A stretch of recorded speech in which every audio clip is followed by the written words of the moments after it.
Let's just jump right into it. Today's title is an IDF media takeover, Larry Ellison and Bibi.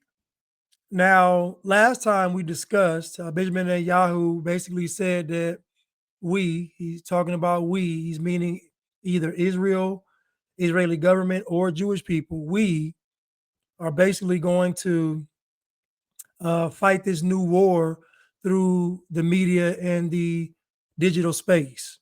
And so the motivation behind what Larry Ellison is doing, he and his son, is motivated by what Benjamin Netanyahu said. Now, this is not money. These people have money. This is about power and control. On this level, money is irrelevant. Money is just a number on the screen. It's not about money. This is how they trick people to make folks believe that people are motivated by this money. On that level, what use is the money when it's infinite? Like, it doesn't mean anything. It's about the power and the control, which it's always been about. But let's review what Benjamin Netanyahu said. Right, and he said, I call it the that's Christian influencers. Okay, he said we talked about the woke right, and he said, I call it the woke Reich. That's a brilliant observation. The woke Reich, because these people, they're not any different from the woke left. I mean, they're insane. They're movies, but they're actually meeting on some of the things. And what we have to do is we have to secure that part of the base of our support in the United States. That is being challenged systematically. A lot of this is done with money. Money of NGOs, vast. Money of governments, vaster. Okay? We have to fight back.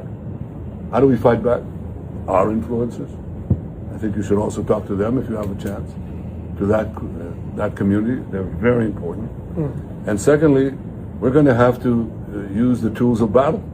The weapons change over time.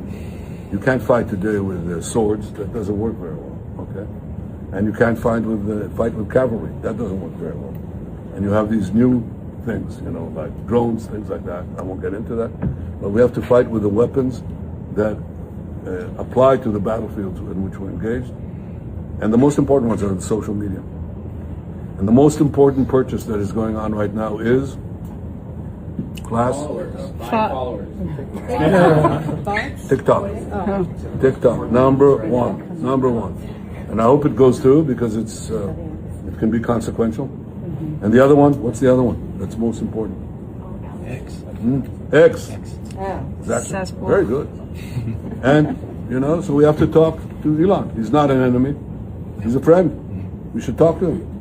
Now, if we can get those two things, we get a lot. And I could go on other things, but that's not the point right now. We have to fight the fight, okay? To give direction to the Jewish people and give direction to our non-Jewish friends or those who could be our friends. Are we going to succeed with everyone? No. Will there be a strong counterpart? Yes. So, hence why I have my title, an IDF media takeover, because this is a military strategic operation. Because basically what Benjamin Netanyahu is saying is that we are not winning the quote unquote social media war. We're not winning it.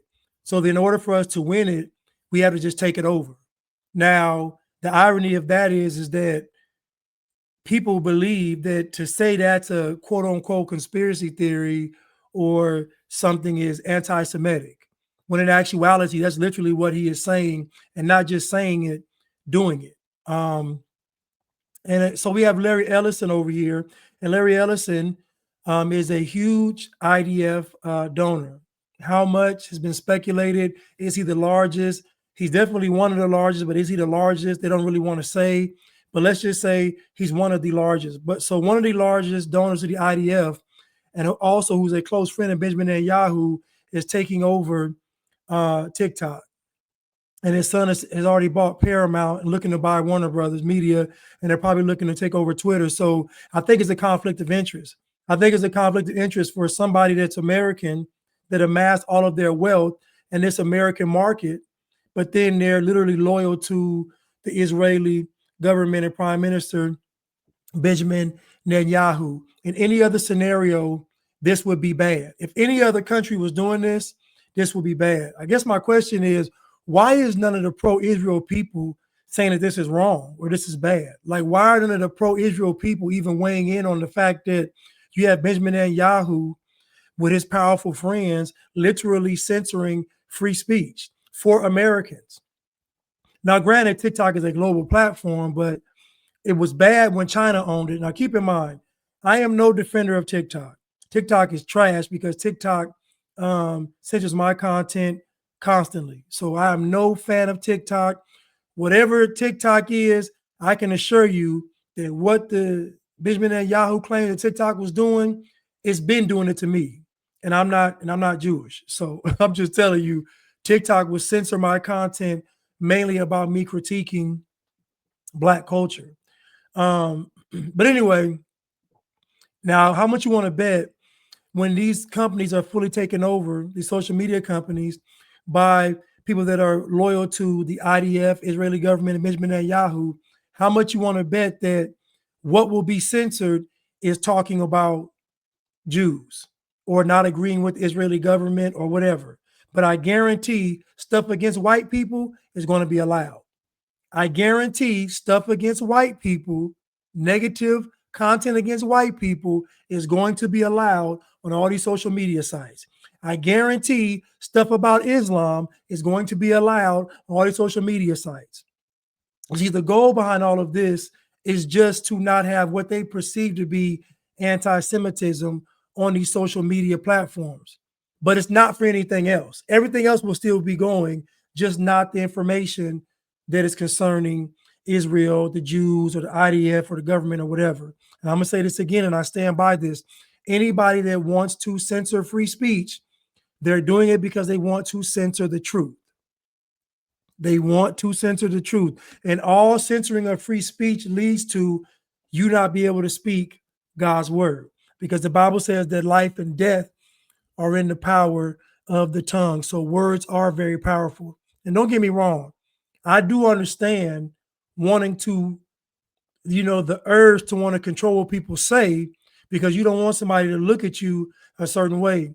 However, if we truly respect what America is and what America stands for, then we have to be really okay with free speech, even when it doesn't benefit us. Like me personally, free speech, people may say things I don't like, but it doesn't mean I want them canceled or silenced. It's wrong. Like I'm saying now, people are being criticized for actually having influence. People talk all the time on social media that doesn't really matter. People are being condemned and criticized because they have influence. And so this is where we are. We are in an information age, which makes this an information war. But in no way, shape, nor form should anybody agree with what Benjamin Netanyahu is doing with Larry Ellison. Because again, the motivation isn't profit. The motivation is to censor people that are saying things that Israel, Jewish people, Benjamin Netanyahu, Larry Ellison, or whoever doesn't agree with. And to me, that is wrong. People. And now we Tell us, what is your connection to Israel? well, the renewal of the Jewish state is something that I think touches all of us. For 2,000 years, we were a stateless people. And now we have a country of our own, defended by all the brave men and women of the IDF. So anything we can do to support them who devote their lives for preserving the state of Israel, keeping the people safe, and allowing our state to continue in sometimes in very, very difficult situations. Did you visit Israel? I have been to Israel. Now, what he's saying, it sounds good, but I can make this argument for any military. Every military is trying to preserve the country that they're defending. Like it's like what he's saying isn't different from any other nation on the planet. No nation wants to get overrun. If any nation didn't have a military, then they wouldn't be that nation any longer. So what he's saying goes for every single nation in the world. Every military of every nation does the exact same thing that he's saying the IDF does. Been to the border. I have spent time to the people who govern the state of Israel. And I feel a deep emotional connection to the state of Israel and the Israeli people. You are an high-tech person. What do you think about Israeli startups and high-tech phenomena? Oh, well, after Silicon Valley, there's an area, Herzliya has probably got more startups than any other place other than Silicon Valley in Northern California. So we've actually acquired a number of Israeli companies. We have two CEOs at Oracle. One's name is Safra Katz, and she was born in Israel. So again, we love the country of Israel, and we'll do everything we can to support the country of Israel. Recently, hear that many people. Remember when I did a video on the fourth industrial revolution coming out of Israel? And you have to remember that the Jews are waiting for a Messiah to come. The Bible talks about an Antichrist. Now, I know it's going to sound anti-Semitic, but I'm just telling you, I'm trying to just connect the dots. The Antichrist is not coming out of Islam. It's just not going to happen. The fourth industrial revolution is coming out of Israel. So we have to understand think about Mark of the Beast, think about everything digital, think about what Larry Ellison is as a CEO of Oracle. I'm going to play it again. But think about all these things and how these things are going to come together for the benefit of the Antichrist. Because the Antichrist is going to need something that's going to have global reach beyond social media, beyond digital surveillance. Let's continue. Criticizing Israel, especially after the Gaza operation. How do you feel as someone just saying we love Israel so much? Well, again, it's a difficult situation, isn't it? To conduct military operations around civilians is very difficult, and of course, there were tragedies, and civilians were hurt. That's a terrible thing. But one thing we know for certain, that the Israeli army did everything they could to minimize civilian casualties. And in that regard, they've done a much better job than a lot of other armies all over the world throughout history. Thank you very much. And again, I understand, but I just think it's a conflict of interest for a person that's tied with a foreign government and foreign military to be taking over social media platforms.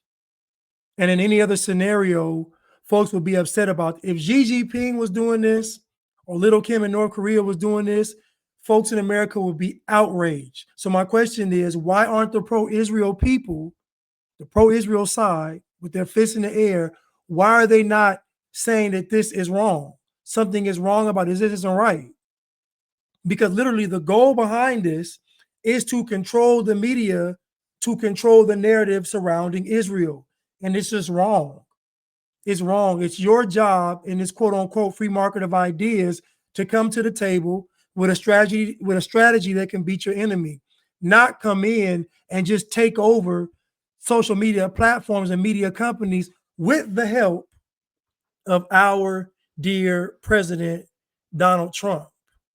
Let me see. I had an article here. Let me read it. Washington, September 25th. President Donald Trump signed an executive order on Thursday declaring that his plan to sell Chinese-owned TikTok's U.S. operations to U.S. and global investors will address the national security requirements in a 2024 law. The new U.S. company will be valued at around $14 billion, Vice President J.D. Vance said, putting a price tag on the popular short video app far below some analyst estimates. The publication of executive order shows Trump is making progress on the sale of TikTok's U.S. assets, but numerous details need to be fleshed out, including how the U.S. entity would use TikTok's most important asset, its recommendation algorithm. Bingo. Its recommendation algorithm. The argument is that these algorithms are suggesting anti-Israel content and not suggesting pro-Israel content. But I keep telling you all that pro-Israel content is a polo shirt and khaki pants. It's not exciting. It's not interesting. It's not seen as controversial. It's not seen as anything to support Israel. That is a run-of-the-mill thing to support. So the algorithm is going to go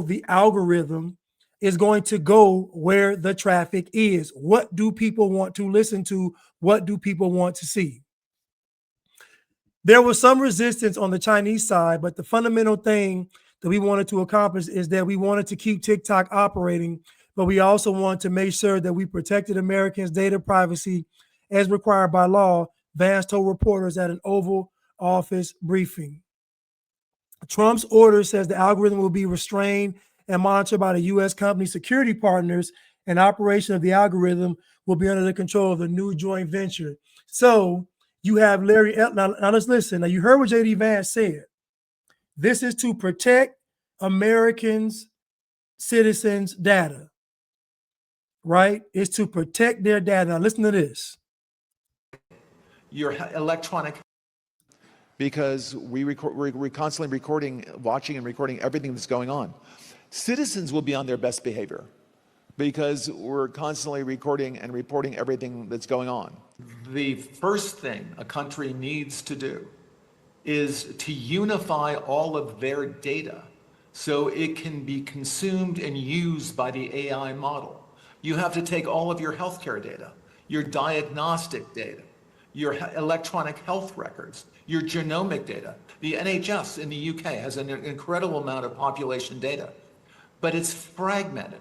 It's not easily accessible by these AI models. We have to take all of this data we have in our country and move it into a single, if you will, unified data platform. So we provide context. When we want to ask a question, we've provided that AI model with all the data they need to understand our country. So that's the big step. That's kind of the missing link. We need to unify all of the national data, put it into a database where it's easily consumable by the AI model, and then ask whatever question you like. So you just heard what he said. So we don't trust China with the data, but we trust Larry Ellison and Benjamin Netanyahu with the data. We don't trust China, but we trust them in AI. So you see, it's a conflict of interest. Like I said, it's a conflict of interest. Nobody's data should be put in some supercomputer and then be used by AI or anybody. It shouldn't be happening. But again, the premise behind the taking over of TikTok, Paramount, soon to be Warner Media, and a lot of these companies that we're talking about, they're already owned by Jewish CEOs. Most of these media companies. So this is not really a Jewish thing because they're all Jewish people, selling to other Jewish people. It's not a Jewish thing. It is a control over information thing. It is a control over the narrative thing. And you best believe that controlling this media isn't just going to be pro-Israel. It's going to be pro vaccines. It's going to be pro climate change. It's going to be pro everything that we deem destructive. It's not just going to be pro-Israel. It's not. And that's why I say that thinking that people are they're not conservatives. These people are not conservatives at all. They're not conservatives. Anybody wanting to suppress free speech is not a conservative. As I said earlier, these AI models are trained on publicly available data, all the data on the internet. So if you look at ChatGPT or Anthropic, Grok, Llama, what have you, they're all trained on all of the data on the internet. In other words, publicly available data. But for these models to reach their peak value, you need to not train them not just on publicly available data, but you need to make privately owned data available to those models as well. So you hear this man talking, and nobody's upset about this. And how they framed it is that if I line these people up and start talking about them, somebody in the back of the room is going to yell out anti-Semitism. That's how they get you to shut up. Somebody in the back of the room is going to say anti-Semitism to get you to be quiet. When in actuality, it's nothing to do with them being Jewish. The fact is that they're using their power and influence to suppress freedom of speech. That's the problem. If anybody was doing this, I would have a problem with it. But what I'm finding is that people don't have a problem with it, either because they are Jewish and they don't mind Israel controlling what people get to say, or they're too afraid to say that this is wrong. Either way, I'm gonna just say that it's wrong. It's wrong. And this isn't a conspiracy theory. This is real. This is actually real. We can keep going. We can keep going. And the best doctors. There's this very famous surgery started by Dr. Mose, who actually would take cancer lesions off patients' faces. And he was so famous for it because he did the least damage. He took the least amount of tissue off your skin. So cosmetically, he had fantastic results. And what he did, he would take a couple of layers of skin off and then take that skin over to a microscope and look at it and see, is he taking any healthy cells yet? I mean, how deep does the cancer go? So he's back and forth, cut a little bit of tissue, look at it on a microscope, cut a little bit more tissue, look at it. Well, AI robots don't play fair. Their vision, the vision on the robot, it is microscopic. They can see they don't need a microscope to see individual cells. They don't need a microscope to see where the cancer ends and the healthy tissue begins. And their coordination, it is exactly, they're better surgeons than we are, not because they're smarter than we are, but because they have better hand-eye coordination. Their eyes are way better than ours, and the precision of their hands is way better than ours, so they can cut between a layer of healthy cells and a layer of cancer cells. It's truly stunning to watch. And it'll make us all, and it'll be very reassuring when we can go to a doctor who's using a robot to do the surgery. The surgery will be perfect.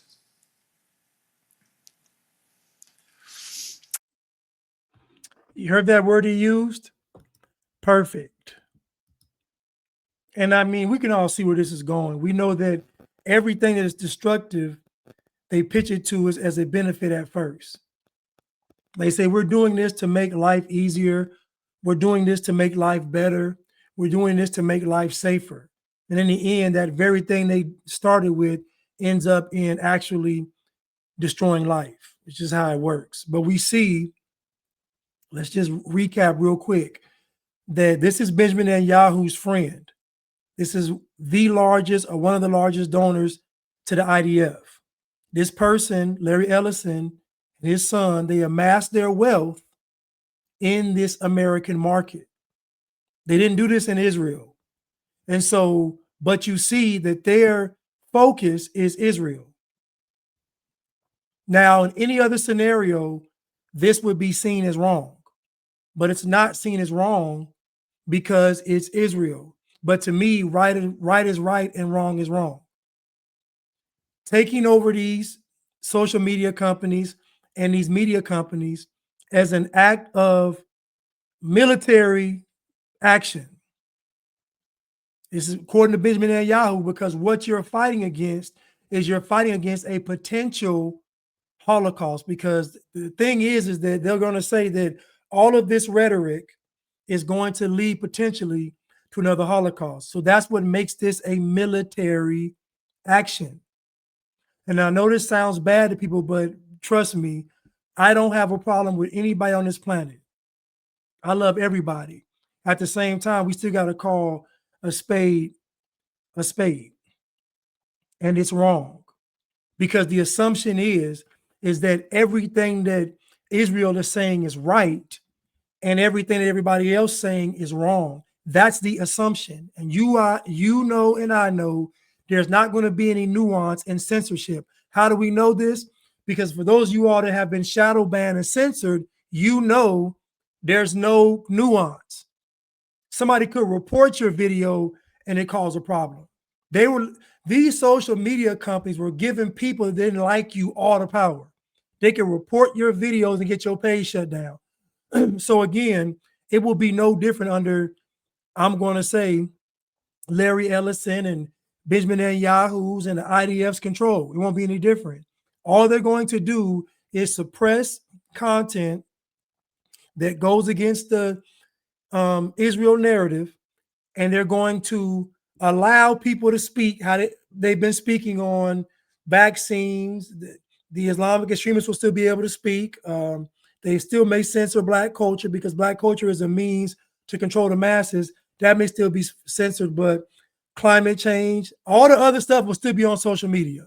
All the other woke stuff, the woke lunatics, the lunatic lefts stuff will still be on social media. And nothing will change except things that are concerning Israel. And again, if this is truly a free market and truly the free market of ideas, then it was your job to come to the table and come up with some better ways to sway public opinion, not just come in like gangsters and bullies and just take it all over and say, okay, now you can't say this and you can't say that. It's wrong. And Trump is a part of it too.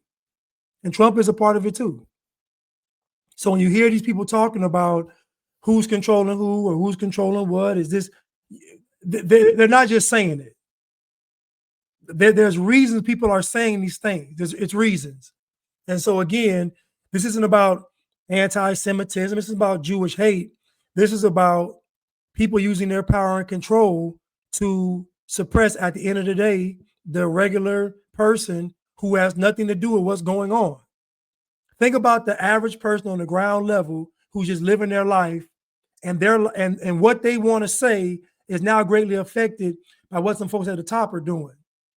Because somebody doesn't like what's being said, then they get to take over the whole system. Now, again, social media, I've had my hangups about it, but at least for now, you can talk freely on Rumble and Twitter, although that won't last very long. I believe that this will be a whole media takeover. And keep in mind, the reason why people are so willing to let this happen is because it's associated with the right. Everything is being done under conservatism, under the Republican Party, under the Christians, under the good guys. So they're doing the same thing the left was doing. They're just hiding behind the shields of conservatism, the Republican Party, the Christians, the good guys, etc. But right is right and wrong is wrong.